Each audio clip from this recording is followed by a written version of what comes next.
Market के महारथी segment में इस बार फिर से आपका स्वागत है। और आज हमारे साथ एक बहुत ही खास मेहमान जुड़ रहे हैं, डीपी सिंह। आप इनके किसी तरह के ये परिचय के मोहताज नहीं हैं। आपने इनको कई बार टेलीविज़न स्क्रीन पर देखा होगा, न केवल हमारी बल्कि अलग अलग चैनल्स की भी स्क्रीन पर देखा होगा।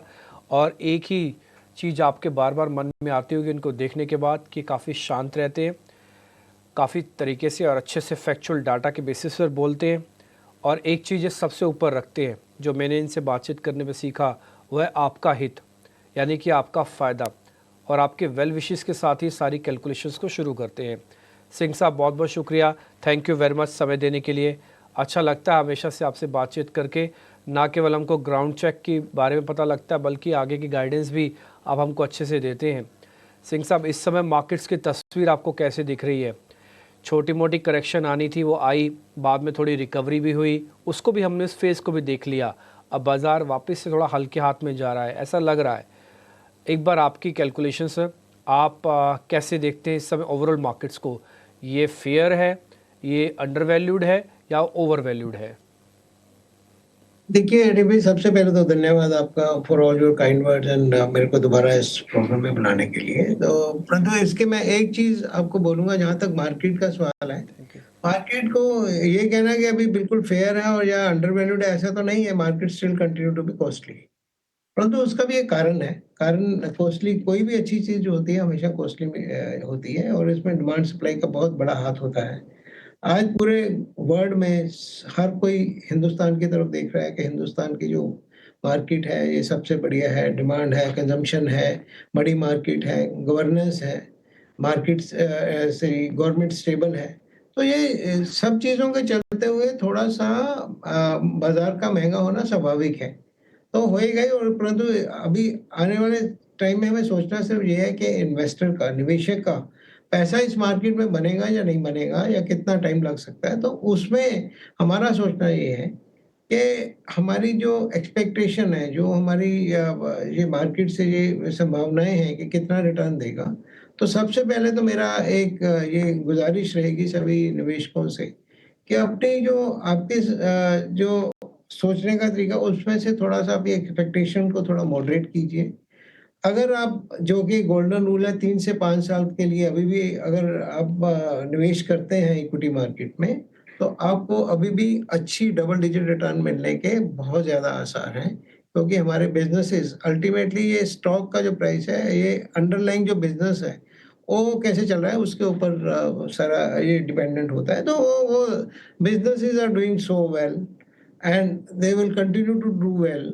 ये जो हमारी, अभी आपने देखा इन्फ्लेशन, हमारे को एक झटका लगा था, इन्फ्लेशन भी नीचे आ गई है। ग्रोथ रेट सब लोग बोल रहे हैं, जो थोड़ा-सा लगा था कि ग्रोथ कम हुई है, अभी वो ग्रोथ दोबारा वापस आ रही है। अगर आप अलग-अलग विशेष जो एक्सपर्ट्स हैं उनका विचार सुनो, तो ऐसा लग रहा है कि जो डिमांड है, consumption demand is also increasing. तो मेरे को लगता है आने वाले जो 1 या 2 साल हैं, या ये क्वार्टर में ही हमें काफ़ी जो ग्रीन शूट्स नज़र आ रहे हैं मार्केट में, तो बाज़ार ठीक ही रहने वाला है।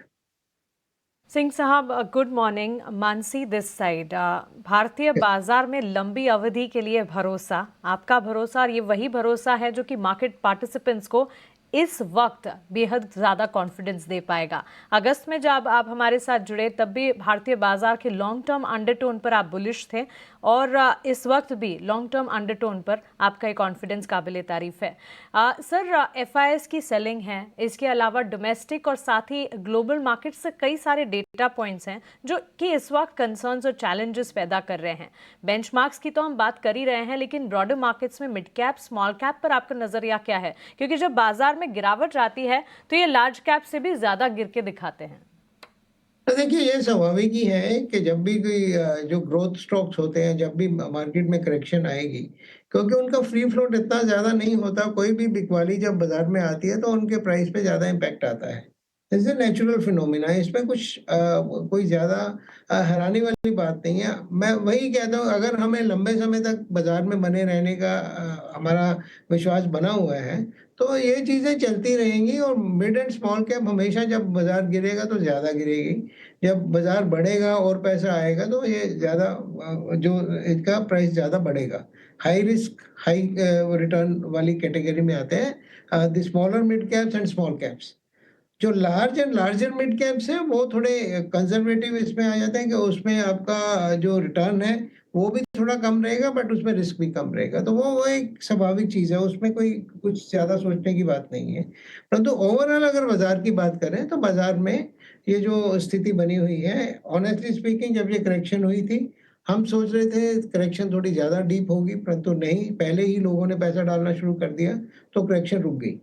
तो वो हमें और ज़्यादा विश्वास देता है कि पूरे निवेशकों का, विश्व भर में निवेशकों का जो कॉन्फिडेंस है हिंदुस्तान की मार्केट के ऊपर, वो बना हुआ है और वो ज़्यादा गिरने नहीं देंगे। ये हमारे जो घरेलू निवेशक हैं, जो डोमेस्टिक इन्वेस्टर हैं, उसके लिए बड़ी खुशी की बात है कि they are in a safe market, they are putting money in a market where they are likely to get good returns over the mid term and long term period.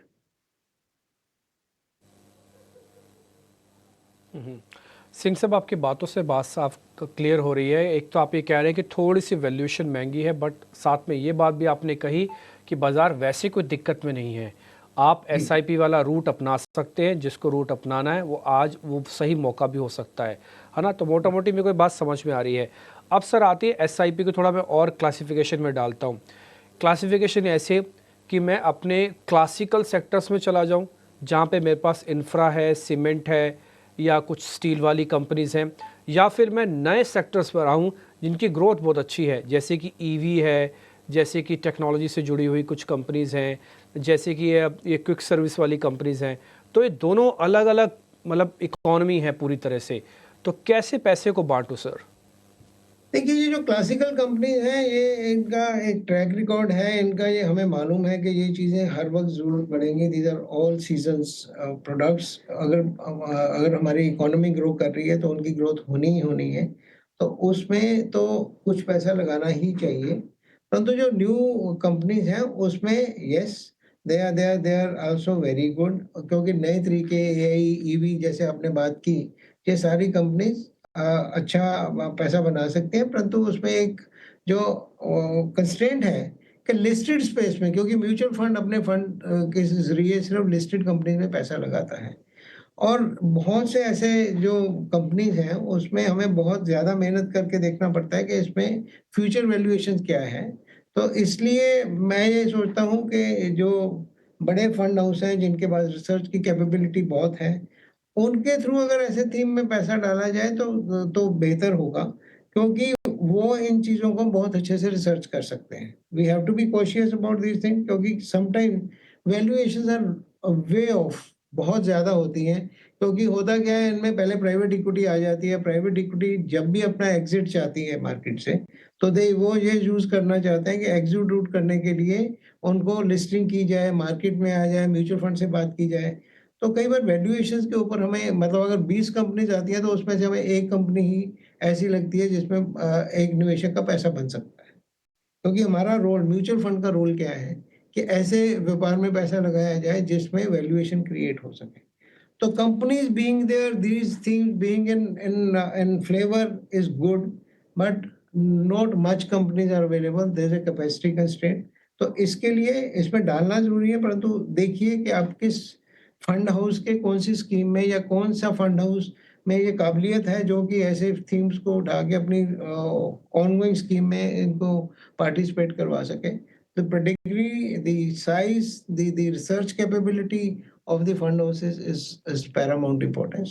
तो मेरा कहना यही है कि नई चीज़ सिर्फ इसके लिए आपको अट्रैक्ट नहीं करनी चाहिए कि नया थीम है जी, ईवी में लगा दो या इसमें लगा दो या एआई में लगा दो।